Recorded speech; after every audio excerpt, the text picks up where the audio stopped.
small group, but I do want to let you know, because I was a little bit concerned. I said to my team, I said, okay, I saw the registration. We have hundreds and hundreds of people here. Is it just me? Or they're like, no, no, no, we've got concurrent sessions going. So we do have our K-12 session and our VAR track that's happening downstairs, but we're back in the room this afternoon at 3 o'clock for our main stage, where you'll hear from Peter DeMarco, myself again, and Jason Bystrack, our cloud leader. So thank you for being here. My name is Jen Wolcott. I'm the VP of Marketing with D&H. I've been with D&H now for 6 months.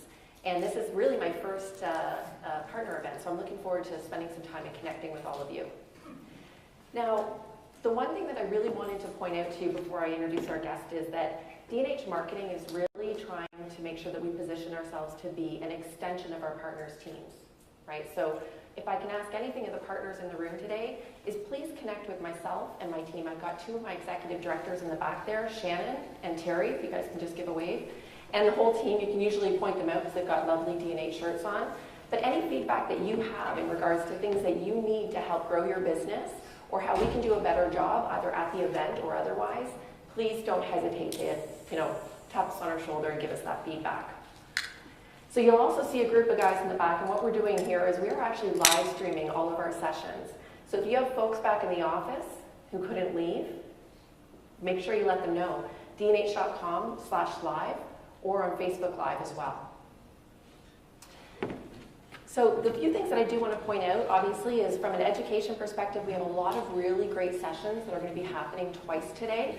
So we have our cloud solutions with HPE, Innovate Up with Microsoft, and our security solutions with HP as well. So please definitely try to get involved in those. And again, they're all live streamed too, so make sure that if you don't have an opportunity, you can check in on Facebook Live, or make sure that you also, you can check back because they're on demand too.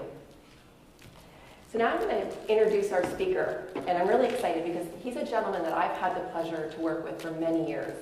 I have to tell you that I said to Mike as we were talking this morning, when we worked together in past, my favorite question for him was, what do you think, Mike? Like, I would call him literally, I think that was the only question I asked him, what do you think, Mike? What do you think, Mike? So he is the guy to talk to us about the state of the market, representing NPD, probably one of the most knowledgeable folks that I've ever had the pleasure of working with. One of the smartest guys in the channel. He's going to talk to you a little bit about some of the trends, whether it be with intelligent edge, Pro AV, security, collaboration, and what he sees for us as opportunities to work on together. So please join me in welcoming Mr. Mike Diamond.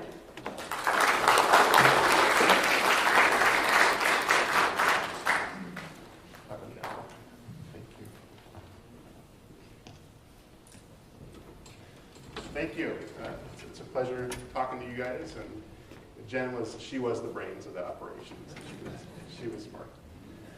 So today we're going to talk about a few things. I'm going to talk about, one of the things that we get at NPD is we can actually see everything that distribution is shipping at a SKU level, which that kind of chops down to 250 categories. And we also see what retail shipping. So your Best Buys, your Walmart. So anybody who's out there on the retail sites, we see kind of both ends. So today I'm going to talk about what we're seeing on the B2B side. So again, we're going to talk about the state of the market. We're going to talk about what's happening in the SMB market, and then some of the key technology areas that we're focusing on. Okay. So if you look at the overall channel, over the last several years, from 2015 to 2018, we grew 5%. So it's 73 billion to about 83 billion. That's pretty good, and that's better than GDP. Okay? And we're going to continue to grow that way. If you look at the chart to the right, wrong slide. If you look at the chart to the right, that's all those 250 categories rolled up into higher level categories. So you can see at the bottom, you can see systems, IT systems, which would include PCs, servers, hyperconverged infrastructure, all-flash arrays. All those things are kind of grouped into that category. And then you have software. So you can see that iSystems and software were growing pretty quick. And we think that's going to continue. If we look at the composition of the channel, if you look at, I call it non-software, because again, you're talking about things like warranties, you're talking about things like office supplies. Well, that's really in the non-software piece, which is PCs, servers, but then you've got the software piece. If you look at the growth rate, you can see that software is limboing under 30%, and it's growing at a faster compound annual growth rate. So again, we do have what's called the Jekyll and Hyde story. So software is definitely growing faster, but also in that number is when you're dropping in appliances, let's say from, I can't be vendor agnostic, but if you're dropping in a cloud-managed web appliance, some of that licensing's in there. So in that software number, you will see licensing as well. Okay. If you look at, if you break out the software market between security software and non-security software, you can see that security software is growing at a much faster clip. So basically the areas within security software that are growing are SIM, the security appliance side, so firewalls, also a DLP and endpoint protection. So those are fast growth areas, and we expect those to grow faster in the next few years, especially as the small business market is under threat from attacks, just like your larger counterparts. So we're going to talk about the state of the SMB market now. If we look at just how vast it is, so there's what, 30.2 million small businesses in the United States. A lot of those are non-employer based, but again, if you look at how many resellers in the US market, roughly 100,000, that gives you a lot of options. That gives you a lot of chances to actually hit or land an account. So it's very fragmented out there. There's a lot of small businesses out there. And again, I've counted many, many, many different types of reseller models over the year, north of 200 different models. Some of you folks are centered on an ISV software for a department, a vertical software. So again, when you think you understand the SMB market or the reseller market, there's always somebody that's going to surprise you. Okay? So if we look at the SMB needs and channel shifts in the market, we really look at, if you look at B2B, you look at what consumers are doing too. Consumers are actually impacting how businesses are moving today. So I spent a lot of time understanding consumer behavior and understanding the small business behavior and how they're reacting to that. So today, you have younger generations that basically are flexing their muscle in the market. They are buying anywhere, anytime. Sorry? I can't. Can we take a picture Of course. You can't take a picture. Absolutely. So basically we're buying from anybody, anytime. We're 24/7. We're demanding better customer experiences. So today, if you do something bad to a consumer, it's on Yelp or somewhere else. So that means you're upgrading your customer experience to match that. It's pretty easy to take down a business with negative feedback. Okay. Also, immediacy is everything, and we're having demographics shifting around across the United States for certain reasons. So if you look at the and what's happening, information security is at the top of the list. What businesses need today. If you look at what small businesses need, they're trying to upgrade their customer experience, and they're doing digital transformation more and more today to evolve with demographic shifts. Also, one of the key things that we're seeing is access to enterprise technology is no longer a distant oasis for small businesses. So how many of you are selling cloud services today? Right? I expect more hands to go up in the next couple of years, because when I look at cloud is really a Trojan horse to really own that business, right? So you may get in with Dynamics or 365, but what you're doing is you're starting to become the nerve center of that business, understand how they're working. So really, cloud is a Trojan horse to continuously keep yourself ingrained into that business, right? You become the architect, just like you are on the data center side. If you look at what businesses want to, nimbleness, scalability, and metric-driven. That's another key trend we're seeing in the market. Everybody's trying to either cut operating expenses, reducing capital expenses. That's another tried and true thing that we're seeing out there. And then financing for small businesses, it's still in the air. And then really predictable tech is really the new PhD in the room for small businesses. We want things to work, and we want to be able to predict it and flex demand up and down as we possibly can. So that's another thing that we're seeing. And then really partner trends. We're seeing resellers or solution providers shifting to more managed services, higher margin managed services, anything as a service, which would include things like cloud, business development and training, that's really table stakes, and then really forwarding Amazon and others is the next big thing. Amazon is coming into the market, other retailers are going after the B2B market, so you're going to get a little pressure there. So that's something else that we're seeing too. And then really, we see software taking you into becoming departmental experts. And what that means is you graduate higher into organizations, right? You may be selling one piece of the software, but then that's where you start getting into the true solution selling part of that. And then really, I talked about how many models are out there. There's over 200 models that I've ever counted. And I think I could probably double that, but I can't. And then really, how is distribution responding? So we look at kind of the chain.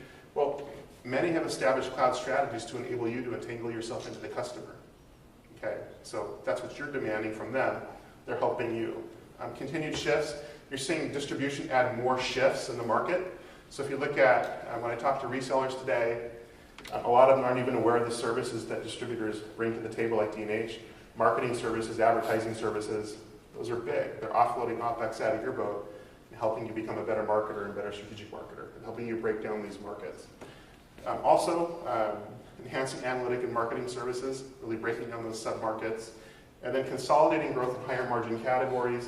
That's another trend we're seeing, and D&H will touch on that later. Shift the slide. So really, when we look at the small to medium-sized business market, we really look at it at different levels. Right? A lot of you are focused on the SOHO, the small branch side. Every area has their own technology needs. So when I talk to folks out there, I always tell them, if you're selling to small businesses, if you're selling a basic smart switch, get ready for the catalyst or a managed switch as ports grow, or as you're stacking things. So that's what we always tell folks is, watch what you're buying today, plan what they're going to be buying tomorrow as they grow. So again, there's a natural progression of needs that we see with small businesses that we see resellers kind of help these businesses grow or evolve. That's the business planning process. And then really, where are small businesses buying from? Well, we run a survey every quarter. And again, if you look at the shaded balls, or Harvey balls as we call them, the darker the shade, the more that market is buying from that specific segment. So the 1 to 500 segment, you can see to the far left, resellers, they're dotted pretty strong across almost every area. Retail's pretty strong, carrier's pretty strong, OEM is pretty strong. So the really gist of this slide is this: people are buying from everybody. Okay, so nobody really owns the SMB market. Okay, so it's kind of this Wild West out there. Okay, so it's anybody's game, and everybody's going after it, and it is, again, fragmented. And then this is SMB spending by firm size. You can see that of all levels, we are seeing positive growth per customer segment, or per segment. But you can see at the top, software has a strong propensity, and so does PCs. People are still buying PCs, and they are buying more software. If you look at the services that they're buying, along with those services, along with those purchases, you can see that cloud, services contracts, maintenance and warranties, that's big, but also people are buying more cloud-based applications, are also buying backup. So that's another area that you're seeing too. And then this slide is really, I took all the small businesses in the US, right, and rolled them up into a pie chart. So if you look at the entire composition of the SMB market, that's the actual pie chart. Those are the verticals that they're playing in today.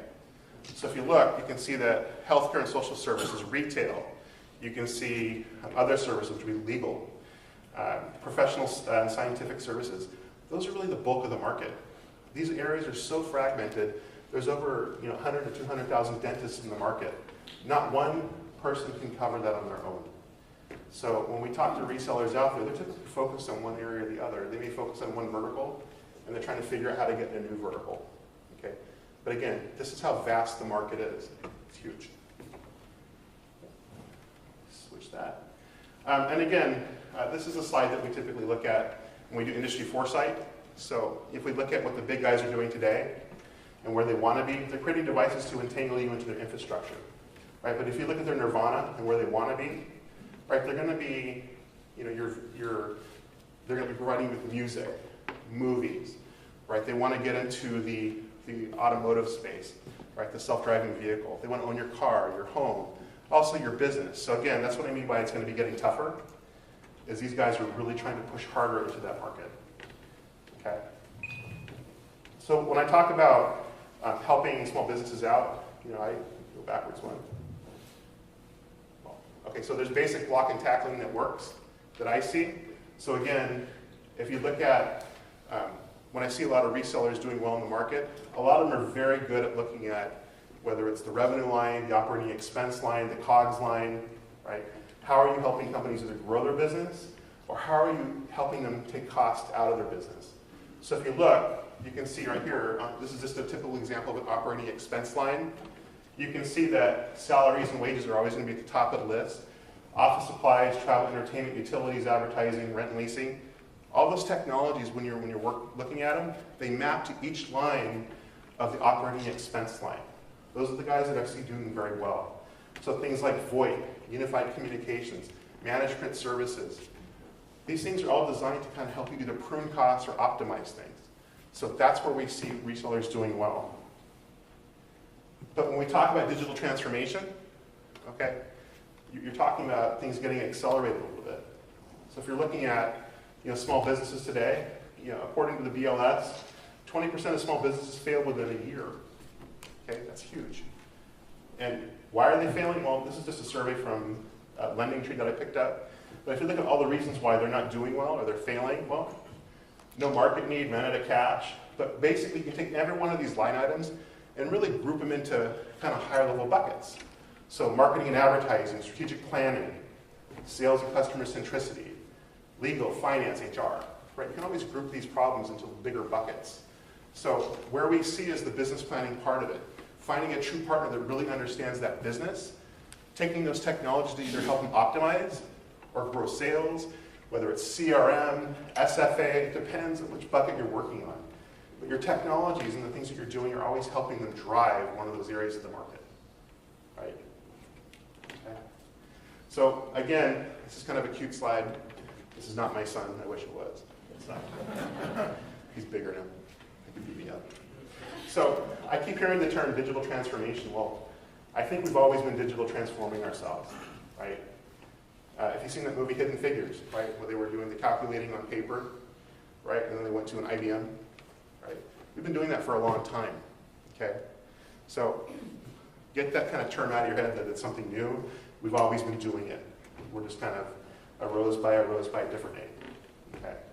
But if you look at where we are today and what's happening and what's really thrusting or driving more digital transformation is this.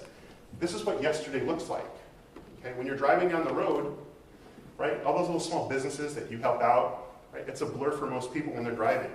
So the internet came, mobile came. So what's happening is all those businesses are becoming more aware. So if we look at what tomorrow's going to look like, and you're looking at IoT, edge, right, what's happening is your tomorrow's going to be more intelligent as you make these decisions. So if you look at the standard person, you're going to be on your lunch break tomorrow, okay? You're going to look how much time you have in your calendar. If you got to give a gift for somebody in the evening, well, guess what? You're going to look at your watch. You're going to look, see what traffic conditions are. You're going to look and see how much gas you have in your car. How much does that gift cost? What's the customer feedback on Yelp? Right? Do they have the inventory? Does your virtual assistant allow you to look at your calendar, your business calendar, your personal calendar? So you're aggregating all this stuff together. That's really what's happening. So what's happening is you're forcing businesses now to think, oh my gosh, we're more aware than we ever were, okay? That's really what's happening, is we're reacting to all this tech that's happening in the market. Now we've got to transform and catch up to it. So, for example, retailers today, we're seeing more growth of digital signage. A lot of firms are using free Wi-Fi to entangle people into their infrastructure. We're doing 24/7 ordering, so everybody's trying to get into that market. That's driving web application firewalls now. We're seeing growth in that. On the security appliance side, you got to protect that. There's hacks there. You've got growth of DCP/OS categories. You've got growth of next generation firewalls, mobile applications, which also drives DAS and SaaS, right? So mobile application testing, dynamic application testing.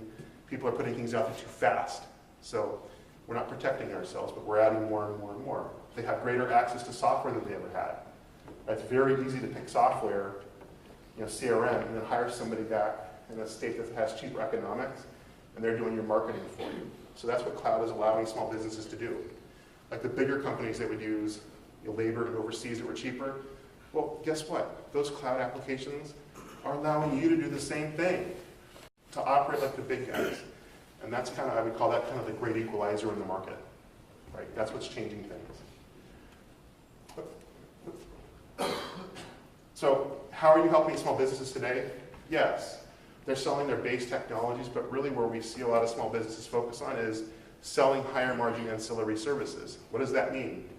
Right? That means you got to dig in a little bit to that business. So what that means is free Wi-Fi in quick service restaurants or retail. So what does that mean for a quick service restaurant? How many of you buy coffee today? Any buy coffee? How many did you get it from Starbucks? right? Anybody get McDonald's or Dunkin' Donuts or anywhere else, right? So everybody's getting into higher margin coffee, right? They're getting into higher margin fries and Coke. So there's the base products that are bringing you in, but everybody's copying everybody else. Wi-Fi, we know your kids after school may go to McDonald's or a coffee shop. The longer they're there, the more they're consuming. So Wi-Fi is really an entanglement strategy as well, to keep you entangled into that infrastructure, okay? So really what is B2B about? B2B is really about understanding B2C. Does that make sense? So understanding the demographics that business is touching, understanding what products they're marketing and advertising to, how they're doing business, that's what's growing B2B is. That's what resellers are asking me the questions I get from them, even the OEMs, what are the end market dynamics? What are they buying? Who's buying it? How big is it? It's the same questions from the biggest vendors in the market, to resellers, to retail. Those are the things that we see in the market today. Okay. How do we know this? Well, if you look at access point growth in the channel, access points are growing through the roof. Okay? So we're seeing strong growth there, right? We saw 18% year-over-year growth quarter to quarter. If we look at digital signage, 17% year-over-year growth. These are unit shipments. Okay? So we can actually trace these technologies back to what people are doing. And we have conversations with folks out there. This is what they're binging on. If we look at the medical profession, how many go to your doctor or go to the dentist today, right? So when you go to the dentist, there's like a typical 20-minute wait time. So any of you see digital signage in the office? How many of you see Invisalign in that front office telling they can do your teeth whitening for you? Is the medical profession altruistic like it used to be? Right? They're trying to up and cross-sell you more ancillary services. That means digital signage, right? That means doing different things. They're trying to make money too, okay? And so that's why Pro AV is such a hot market for retail, but also for quick service restaurants, hospitality, optometrists too. They're making their own lenses, right? That's another area. So again, hospitality and hotels, right? The collaboration screen, the TV, that's the center of gravity of the room. So that's advertising everything that's going on in the hotel, right? Allowing you to check in, check out, right? Look at your flight time. So you're adding more intelligence to the actual customer. Okay.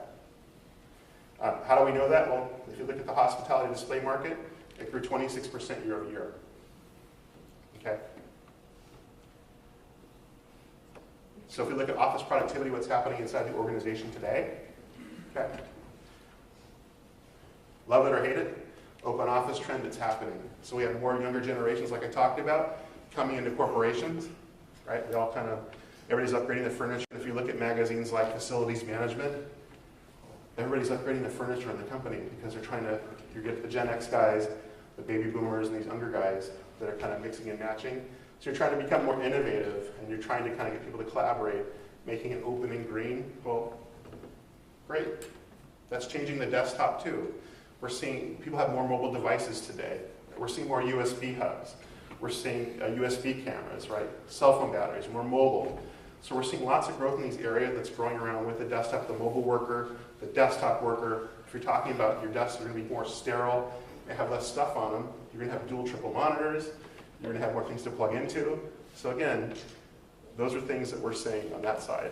If you look at huddle rooms, we talk about the open office trend. Well, it does get a little noisy in the office out there, right? So it's kind of like walking past a duck pond. People are talking, right? People are kind of distracted. Well, we're seeing growth of collaboration screens, 34% year over year.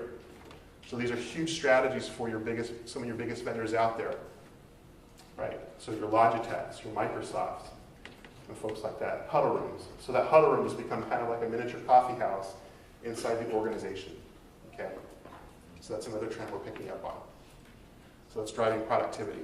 If we look at key technology areas that we're kind of focused on right now, it's really the software-defined data center and hybrid cloud, the quantified enterprise, edge computing, which D&H will talk about a little bit later, and then omnipresent security. Security permeates not only inside the data center, it's also human intelligence inside the organization. Firms are not doing a good job of looking at the human intelligence factor. Right, so you're getting outside threats and internal threats. Okay? So omnipresent security, 60% of small firms that get hacked, they're done within 6 months. So the stakes are a little bit higher for these guys.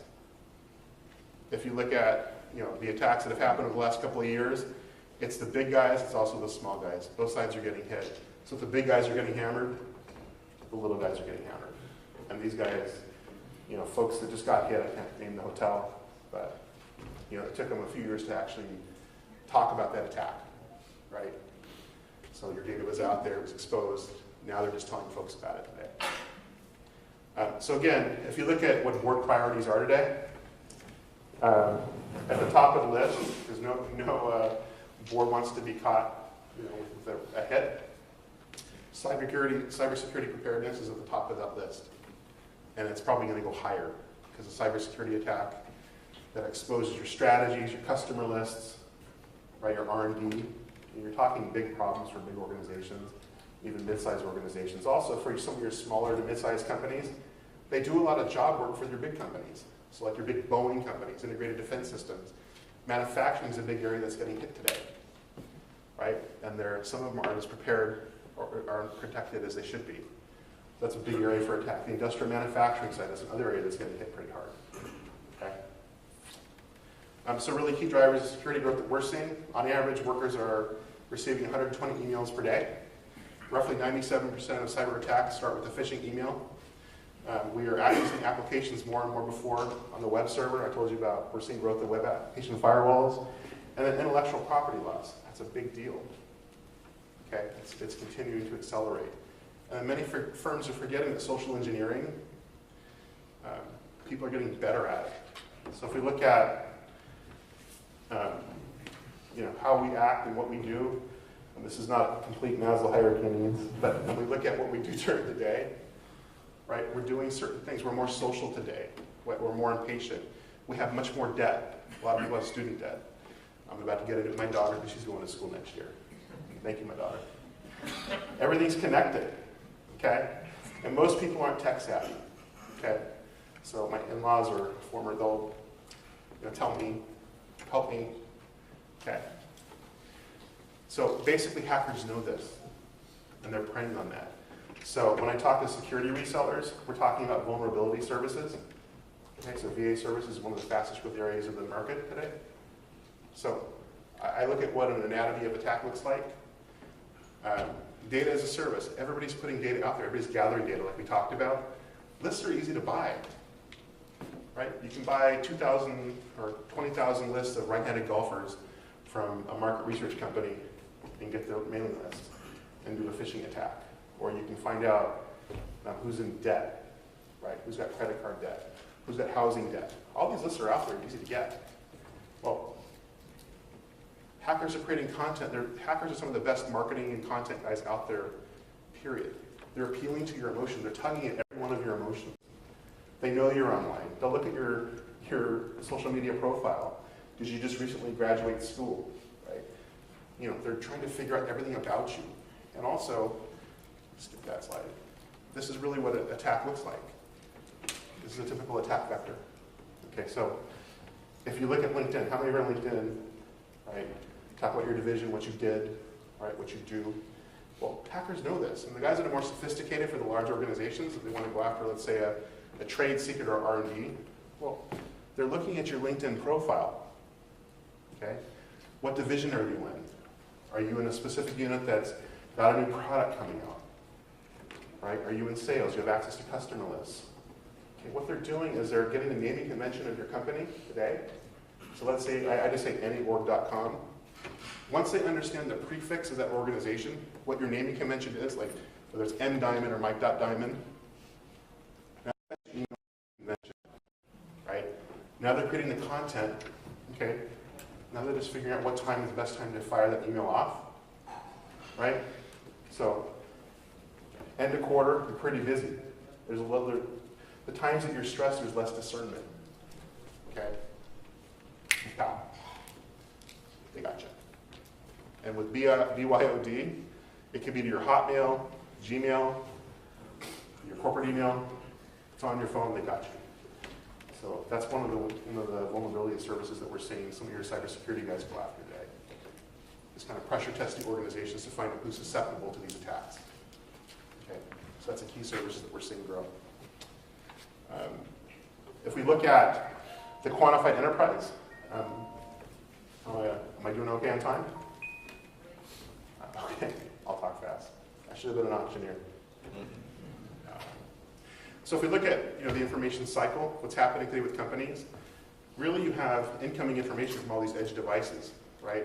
Then you have things like DIDQ tools. You're seeing growth of SQL, right? Relational databases. Then you get into the kind of analysis phase, right? Then you get into kind of the information security part. So you're protecting it. So a lot of organizations, they're good at one of those areas, but not all of them that we're seeing. So one of the things that we're saying, that's actually an old chart, but we're linking more databases than ever before inside organizations. Every company is rushing to give employees access to everything. That's a mistake, right? A mistake. We're putting too much out there too fast. Companies do not know what they're giving people access to. That's a problem, okay? We're really not discerning who has access to what. That's a big deal, okay? Yes, data mining, business intelligence are hot. Problem with that, you're giving it to people that may or may not should have access to it. So discernment is the key. One of the growth areas of the markets are really DI, data information, data quality tools, relational databases, visualization tools. That's another thing that we're seeing growth in, along with the quantified enterprises. Not everybody can read a spreadsheet, right? The people you're giving information to, not everybody can read 3,000 lines in a spreadsheet. That's why we have graphs. That's why Excel has a graphing function, right? Nobody likes to read text on a spreadsheet. So we're seeing growth of visualization software. We're putting war games or infographics on the screen for you to actually help you understand the entire environment. Executive decisions are being made this way at a much rapid rate. You're also reducing mid-management because you're empowering lower employees, new employees, with more intelligence at your fingertips. You can't put an MBA at every desktop. So what's happening is that's partially driving the growth of that. Again, we're trying to drive collaboration as well. So what we're seeing here is growth of things like SharePoint, collaboration tools. We're seeing growth of UCC. That's another hot area of the market. I managed a market intelligence team. We have all these stovepipes of information inside an organization. But what drives sales for you guys? It's that human intelligence that you bring back into that organization, right? That's the stuff that really drives sales. How this person is, what the potential deal is like. That's not quantified. You put that in there to a CRM database, and you fuse that data with the quantitative stuff, right?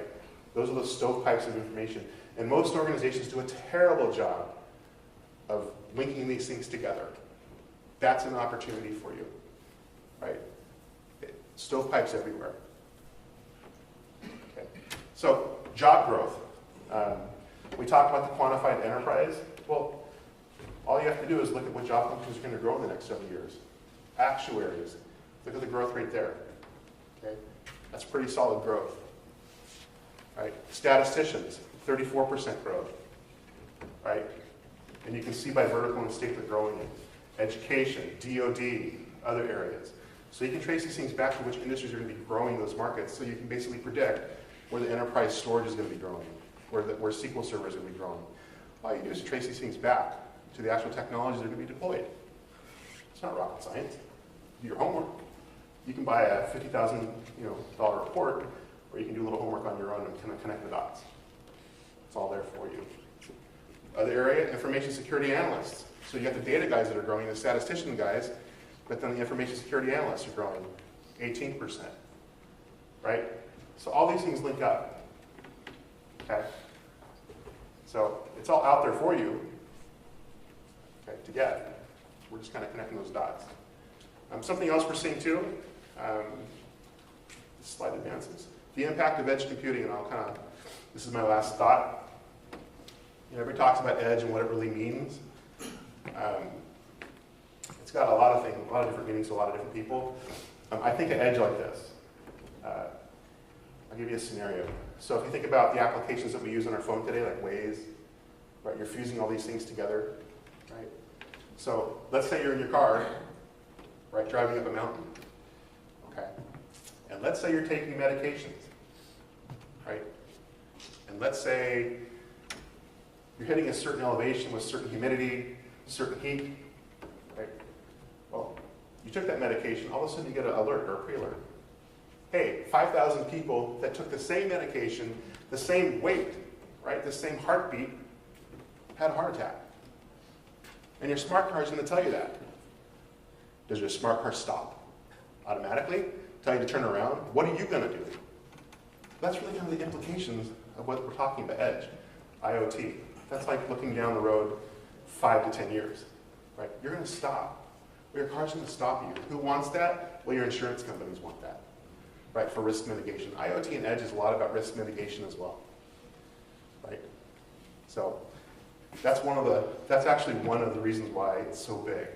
That's looking down the road, right? That's linking all the things that you're touching and using and how that's going to apply to actually stopping you from doing something in the future.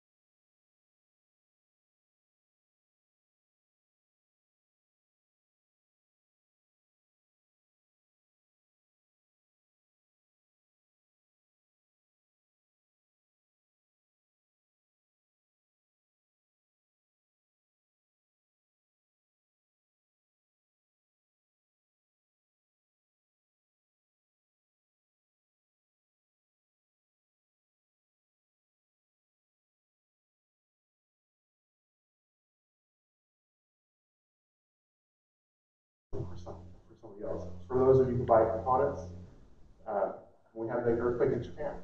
How many were affected by that when you were buying components? Or the flash shortages? Any of you? You're impacted by that, aren't you? Right? How many realize the bigger guys have really sophisticated purchasing teams that have services they use, right? So when there's an event out there, right, it's kind of geological event, and they know where all the supply chain is mapped, all those guys that manufacture those products, what do you think they do, those purchasing teams do? Any guesses? Where do you make your money? Components. You hedge on supply and demand, right? You take up that inventory, you hold it, ASPs go through the roof when there's a shortage. So that's really the power of that from a larger purchasing group, right? So there's BI analytics in every department, and they're all using it for different things. Purchasing, hedging on supply and demand, right? So with that, I'll recap. Again, Smb market is fragmented. Okay, there's many opportunities by vertical. Digital transformation, not new, arose by other name, but that applies to every vertical.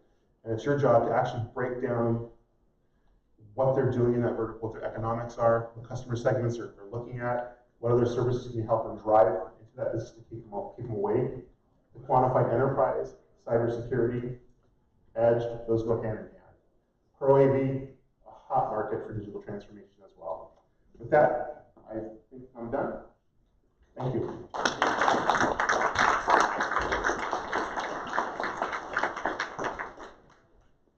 All right. So was I lying when I said he's like the most knowledgeable guy that I know? Like if I could just have Mike like come along with me, that'd be great. And on that, Mike is you're gonna be spending the day with us. I know you're doing other sessions, Mike, but hoping you're gonna be around to do some casual Q&A and dialogue with the team here. Anybody who wants to chat, I'll be here. So please approach me. Excellent. Those are my favorite conversations. Yeah, good. And just wanted to remind everybody as we wrap up here that the show floor is going to be open at 10:30, and that's down behind the registration desk where you signed in.